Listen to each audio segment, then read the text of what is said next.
Okay, perfect. Let's get going. Welcome, everyone. Good evening.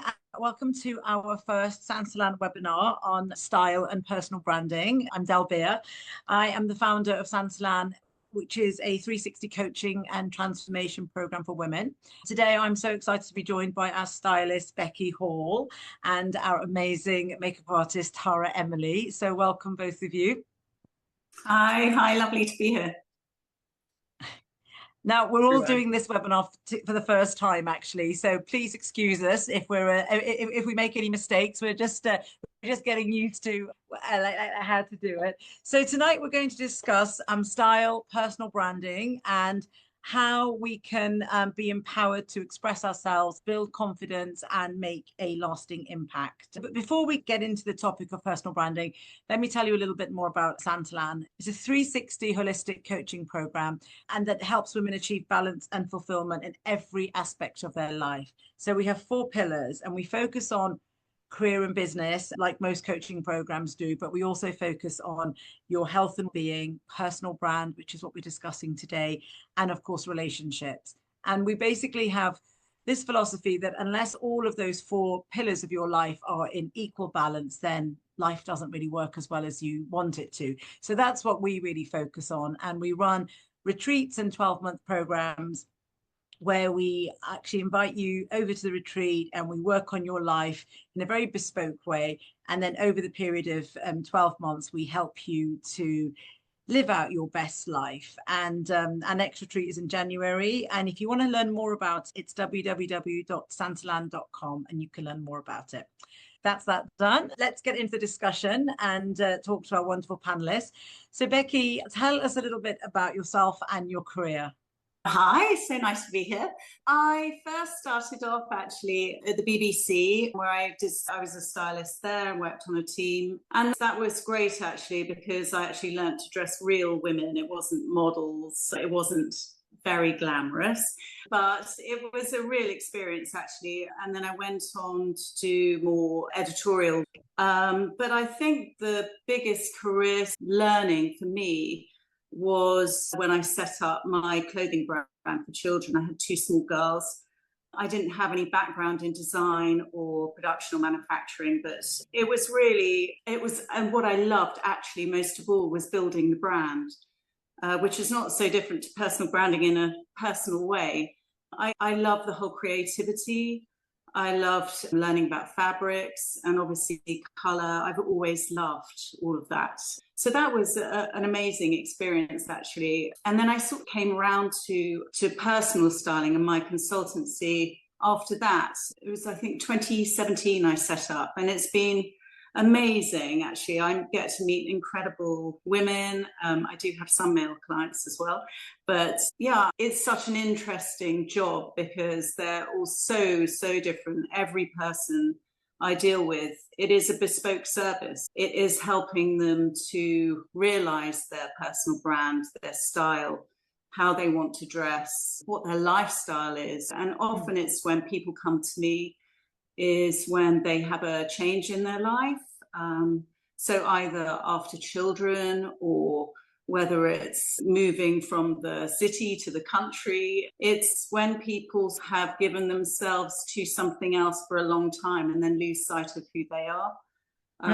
So it's fascinating and I love it. I have lots of clients who I see year on year. I have lots of new clients every season. So I love it because it's different. Every client is different. So yes, great. That's where I do. There's going to be so much to unpack about your clients and their journeys like throughout this webinar. So Tara, you are a top makeup artist, and I've had the great pleasure of having you work with me, and I've loved your work, and I've also worked with Becky as well, by the way. And yeah, just for full transparency. But tell us why you chose this as your career and a little bit about your journey.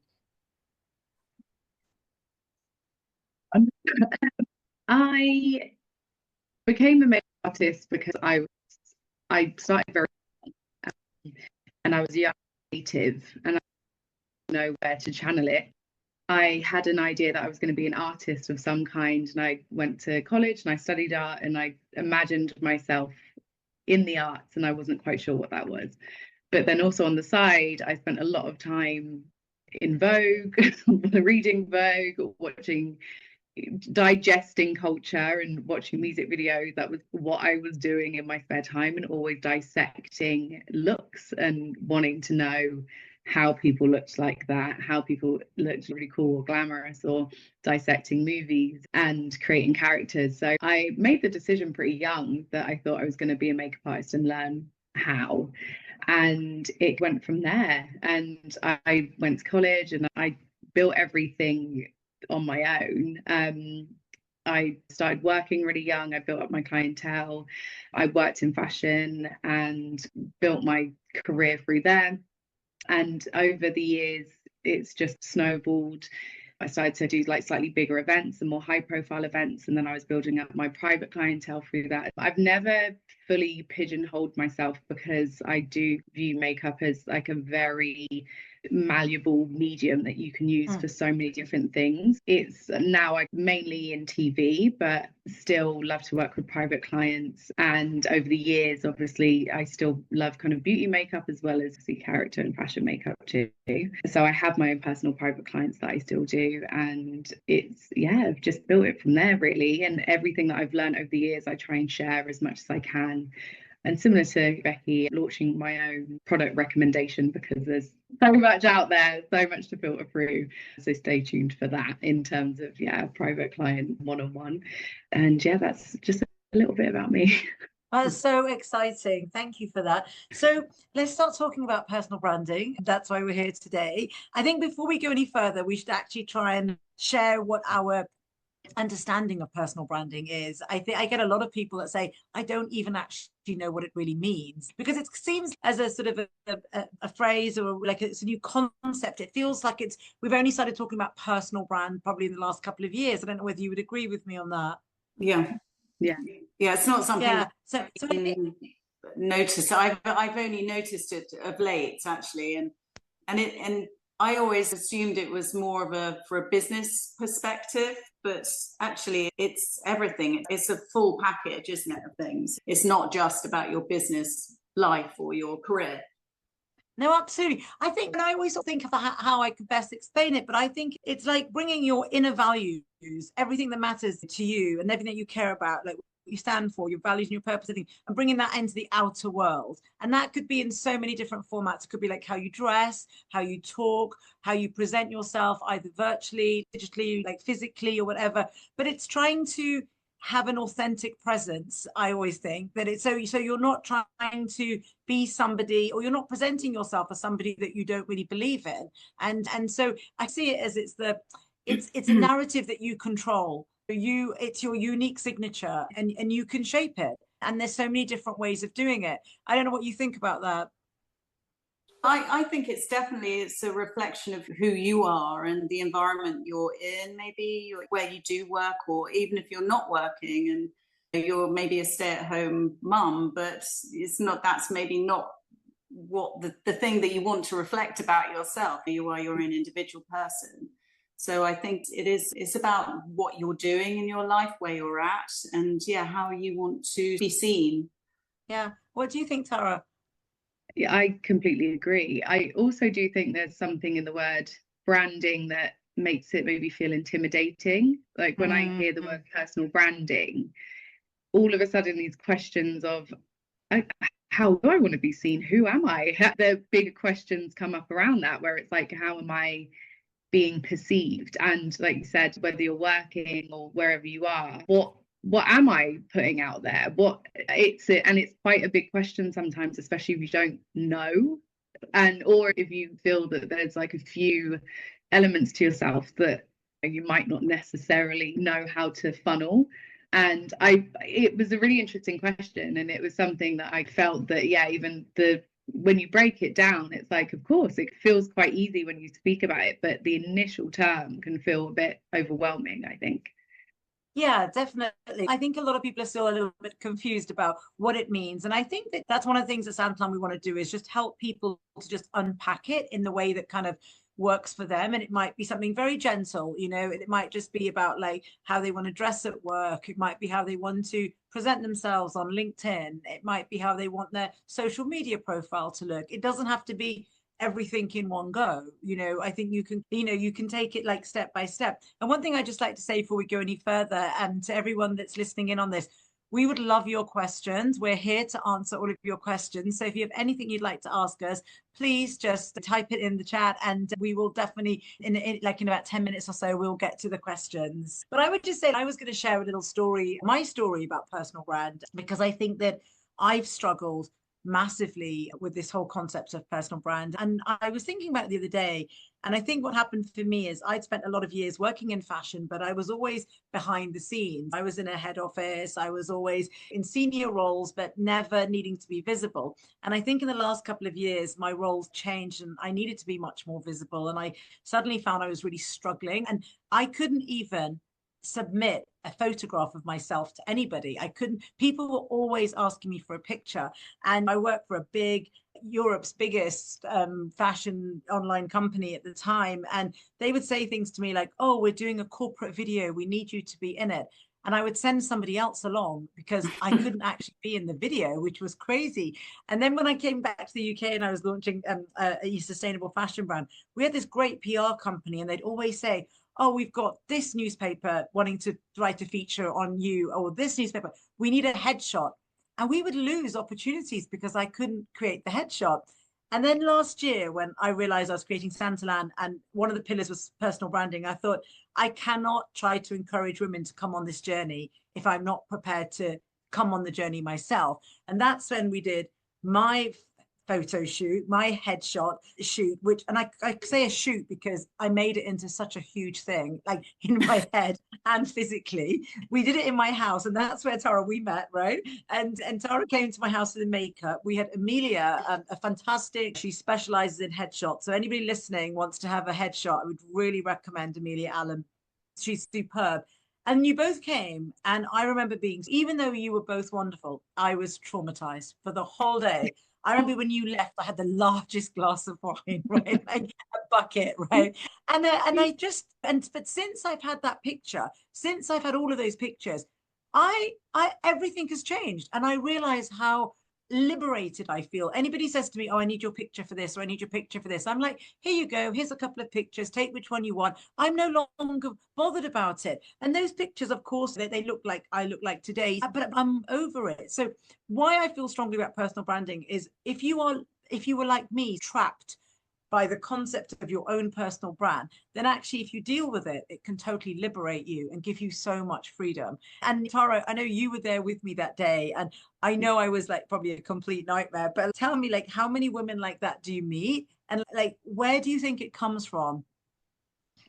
Oh, meet people like that all the time, and it's not just I meet people like that, I experience it myself. So I think a big part of it is empathizing and sympathizing and understanding, because I think we now are in a very visual world, and everything is so needs to be very accessible quite quickly. And like you said, even the idea of a personal brand, that's like a recent term. So these are all things that necessarily we wouldn't have really been thinking about. And it felt quite simple maybe 5-10 years ago, where it was just like, oh, I just want something for maybe this or that. Now it feels a little bit all consuming, because we are visually needing to put ourselves out there in terms of work, or it's not just for a photo on a night out or the odd thing here and there. It's a constant looking at yourself, looking back at yourself as well. We always have it on our phones, so I encounter it all the time. And I think a part of the reason I can not only help but lift the veil is because, like you said, we see behind the scenes, and I see the tricks. I know all the tricks, and I know the lighting, and I know I've done makeup for the top models, and I've done makeup for the person next door, and even the top models don't look like them. And not that they're any less gorgeous or any less anything. I just know the outcome and what it takes to look like that. So it's really hard, I think, when we as a whole consume a lot of images that we then feel that we need to live up to, when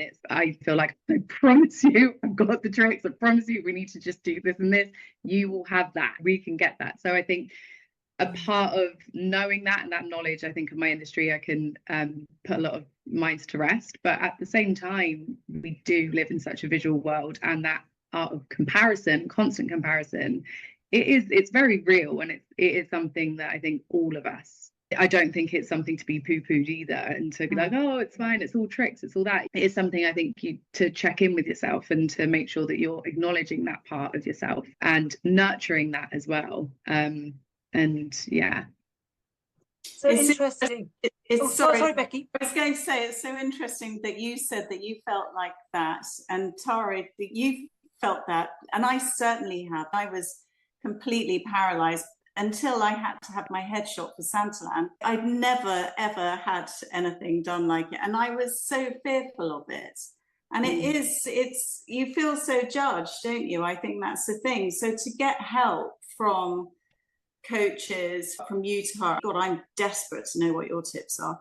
But I think it's all the information that we can get and we can share, as you said earlier. I think it's so important, because it is it's quite scary to put yourself out there. You feel quite exposed. So I think any tips and any help and any advice is fabulous. I think also when we did our retreat back in March, and we decided that we would offer everybody, all the clients on the retreat, a headshot, because I knew how much it impacted me. And I thought, if they can take away a beautiful shot of them, which will help them, like in all the ways that we've mentioned, let's offer that. So Tara very kindly did everybody's makeup on the like at the retreat, and it was really interesting, because as I saw one woman leave the room after another, all beautifully made up, they were still incredibly nervous about having their photo taken. And in the end, I had to interject and say, look, ladies, if you don't feel like you want to do this, there's no pressure whatsoever. And I really realized, I thought, I recognize now that this wasn't just me in my own little bubble. Actually, we're all having this. And like you said, Becky, you did the picture for us for Santalan and that. But I think it's something we avoid for a really long time, and getting into the psychology of that probably is for another day. But I think that actually getting your picture done, then the funny thing is, when we did give everybody their pictures that were on the retreat, within days, everybody's LinkedIn had changed. People had changed their social media pictures. So everybody used them immediately. And I think everyone was really excited about it. But I think going back to Tara's point about we have so much pressure. It's the societal expectations. And I think that for wardrobe, Becky, that is such a massive thing. I think our wardrobe challenges are hugely tied to what society expects of us. It could be like what you're expected to wear at work, what's deemed appropriate. It could be what your friends would think appropriate, your family. It might, your daughter might say, oh, mom, you can't wear that. Like that doesn't suit you, or I wear that brand or whatever. I think like all of those things, and then social media expectations almost on top. Tell us when you work with women, the challenges that they feel, just like from everybody else around them, those expectations, and how they can navigate through that. Yeah, we are all so influenced. It's just impossible to get away from it. If you're on any sort of social media, or even if you're buying just magazines, but most people are on Instagram or whatever, and so you get a barrage of images, of styles, of people telling you what you should be wearing and what's a trend now, and even down to the colors of the season, which can be super helpful, but you've got to also understand that's not for everyone, and it's certain styles. It's all about, I think, as I was saying earlier, each of my clients is very bespoke. So it's working out what their sort of style personality is and what their lifestyles are, because that can be hugely impactful to what they wear and how they dress and what makes them happy. I think it's trying to block out a lot of that noise that we get. One bugbear of mine is that on Instagram, it's just the capsule wardrobe. What you should have in your capsule wardrobe. And it's no, of course not everyone has the same capsule wardrobe, or that would be incredibly boring for one. But also, it's just, that's not going to suit everyone or everyone's. I mean, it's just So I think that you can get really trapped into thinking, I have to have a trench coat this season. Personally, I think they're a fabulous item to have. But for example, or you have to have a really chunky boot this season.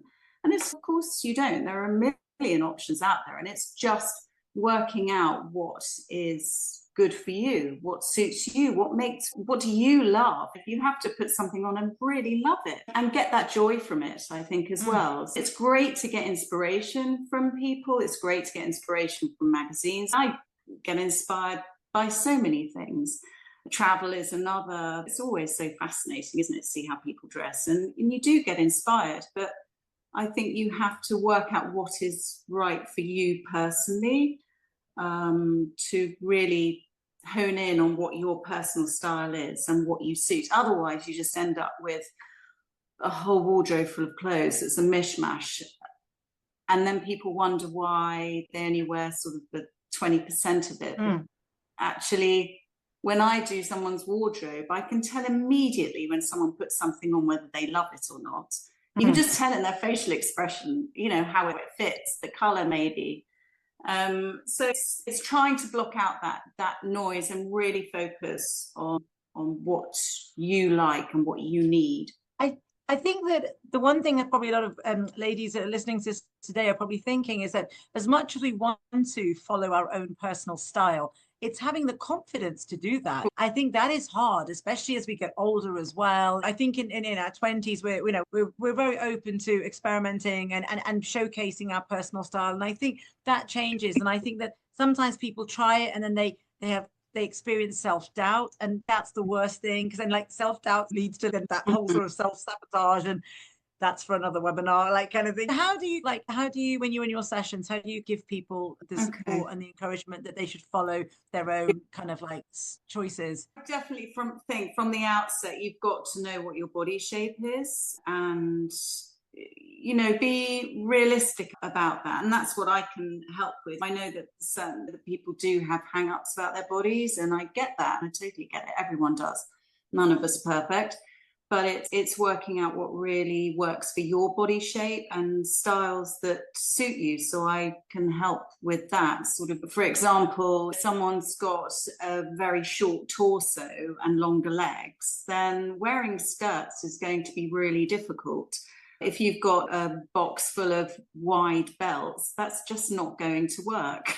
So it's learning these sort of rules in a way to your body shape. And obviously we all evolve and change throughout our lives. Our body shape changes massively from the 20s to through each decade, really.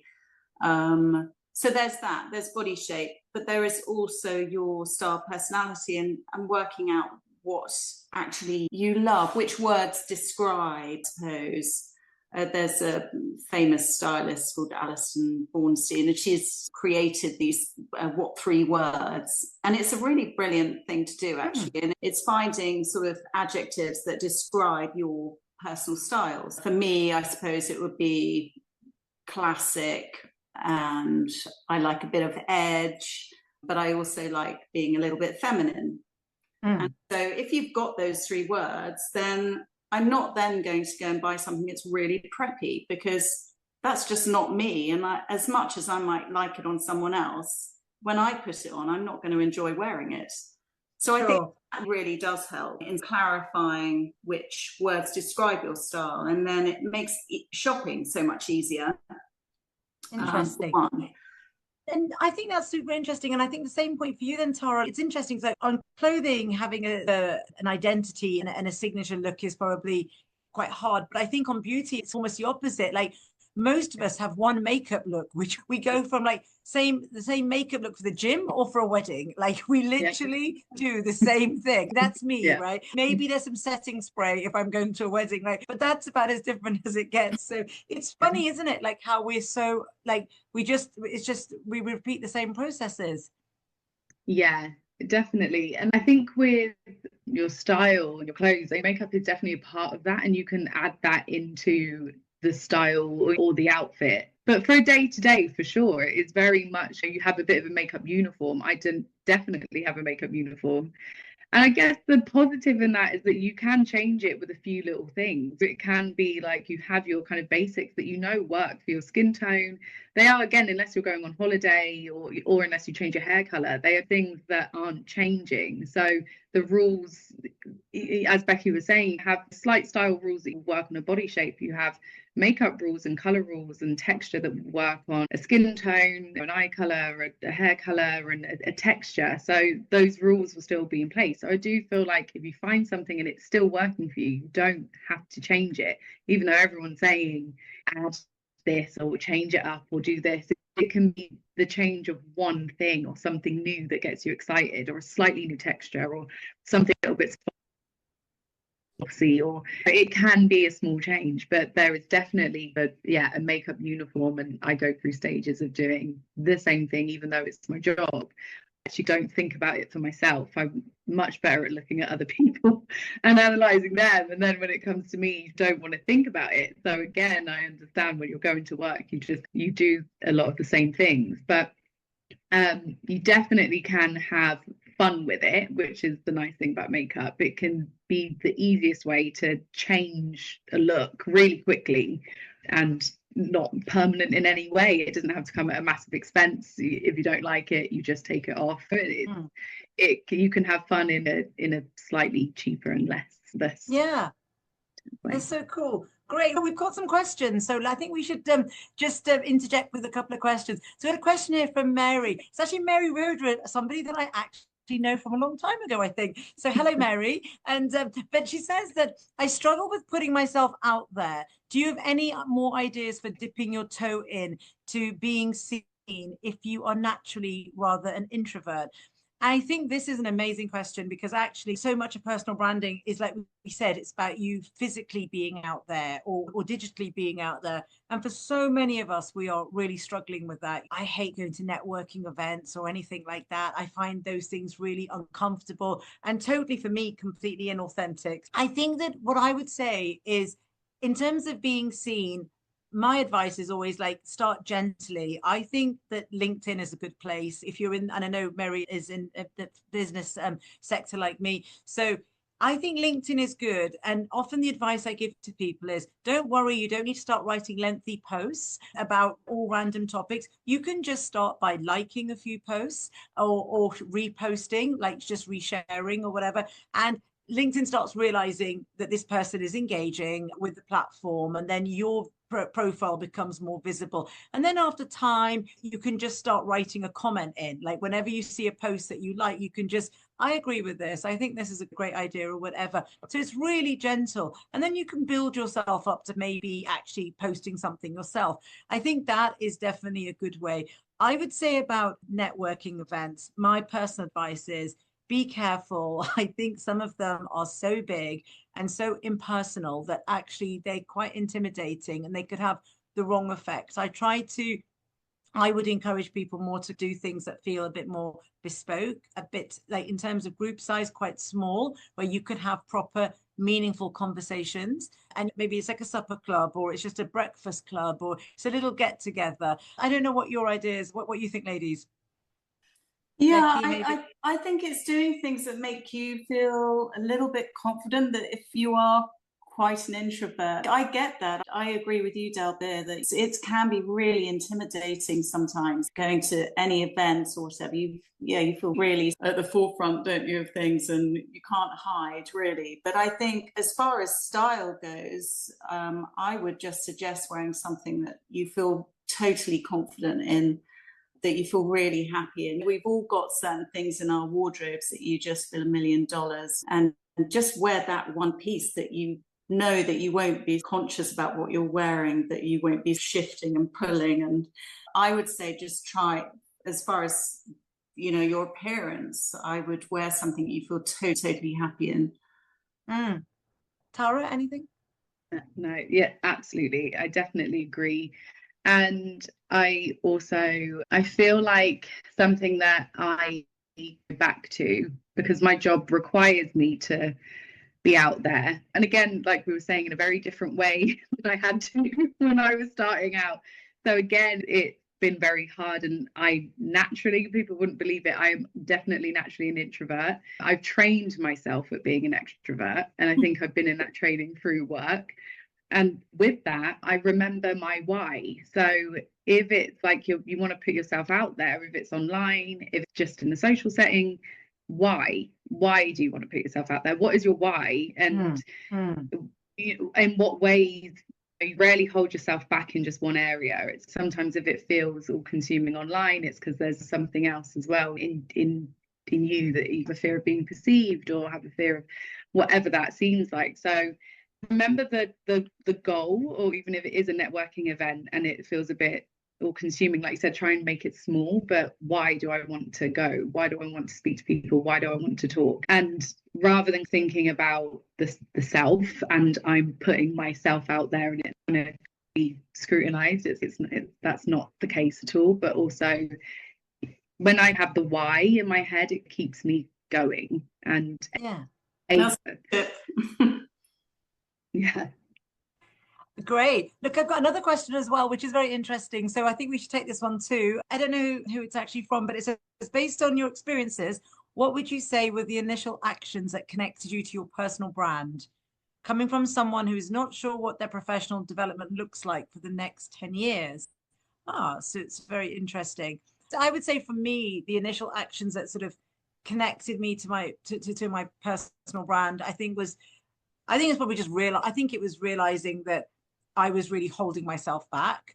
I could actually see that I was really missing opportunities, and I was actually carving out a journey for myself that didn't involve me presenting my personal brand. And I realized that I was really maneuvering in this very anonymous kind of private way. And it was funny, my sister said to me the other day, she said, the funny thing is, like you, Tara, as well, people think that I'm naturally like an extrovert, but I'm a really private person. And I think that took me a really long time to realize, because I was always in a big situation, talking, engaging, and all the rest of it. But I actually realized that when I'm not at work, I want to be private. And I think that is who I am. So I think it was for me, it's when I really realized that I was being held back and I was holding myself back. I was limited. I was self-sabotaging basically my own opportunities because I had challenges and with my own image and all the rest of it. I think that's what led me to connected me with my personal brand. I don't know, Tara or Becky, if you have anything to add to that. Yeah, I agree. My kind of connection to my own personal brand, or lack of connection, sorry. I don't know if that siren is distracting. Just trying to make that South London, of course.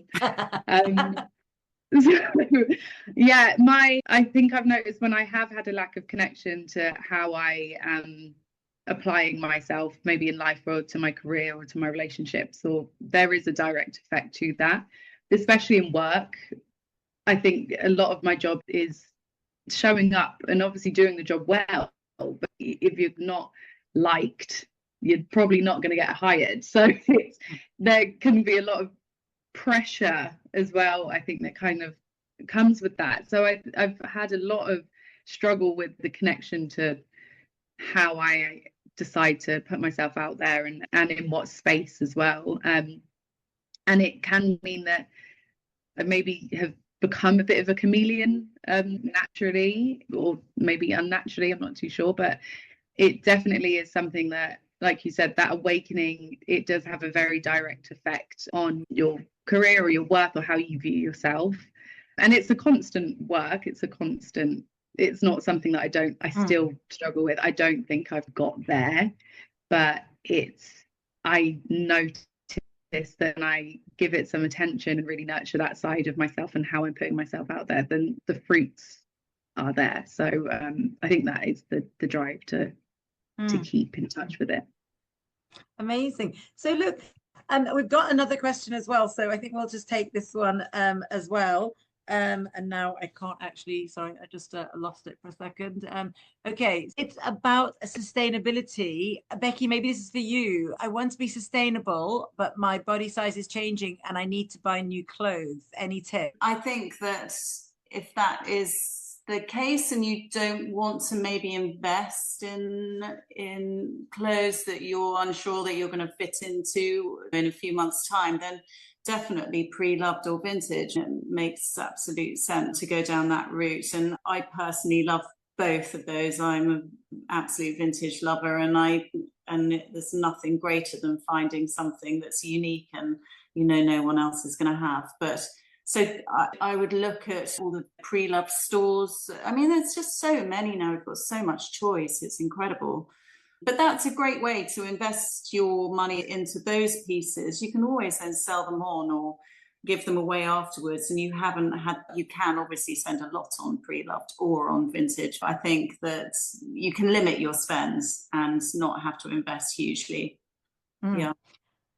So we're coming to like almost the end of our time. And actually, I didn't announce our competition, which I was meant to do at the beginning. So we're very pleased to announce that we have this competition where Becky will, if you win, Becky will come to your house and do a wardrobe edit for you. Now, I've had Becky come to my house and do a wardrobe edit for me, and it changed my life. Firstly, I could see my wardrobe. Secondly, she told me lots of things that I didn't need and I didn't have. I remember your shock, Becky, when you asked for where the rest of my jewelry was. And I had 2 pairs of earrings and you were like, oh, we need some more jewelry and we need less trousers and shoes. And it's an amazing experience to have you come to people's houses and be in situ and organize their wardrobe. So our competition, if you win it, is a visit from Becky to you in your house, anywhere in the UK, in England.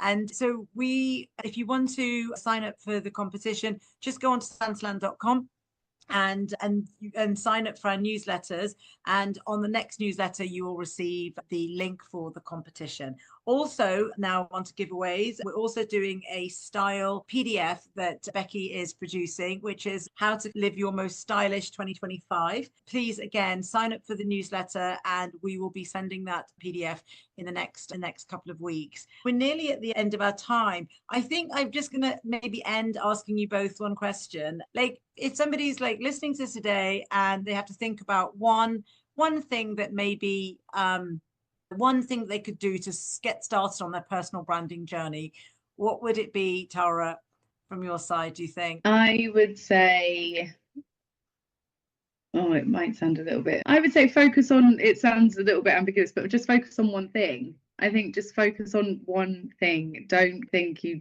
need a rebrand, you need to change this. Just focus on one thing. If it is just adding something to your makeup, or like Becky was saying, just treating yourself to some new pieces that make you feel amazing and confident, or if it is just practicing, like you were saying, putting yourself out there online, focus on the one thing and just see where it goes from there. It's more about building, knowing who you are and what you are trying to put out there, I think, is the main thing. So when you get to know that and then you can build on that, it's a lot easier than trying to just take from what you're consuming.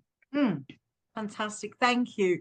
And Becky, one thing. I would say you can easily give yourself a little wardrobe edit yourself. You could start off by doing that. So I would suggest maybe taking all of your trousers, for example, and trying them all on and looking at the shapes, and it will soon become clear which ones you love and which ones are really not fitting, which ones could maybe be passed on, or it's just working out those styles that work for you. So I think that would be, you could do it for your whole wardrobe if you've got the time. So just set the time aside and give yourself that sort of little treat, and maybe just eke out the pieces that are really not giving you any joy at all, and move those on. And then it just clears space and your headspace as well. So that's a great place to start, I would say.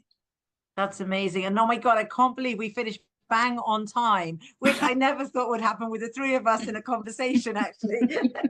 Which is really wonderful. So thank you so much, both of you, for being on this first Santalan webinar. I'm really grateful.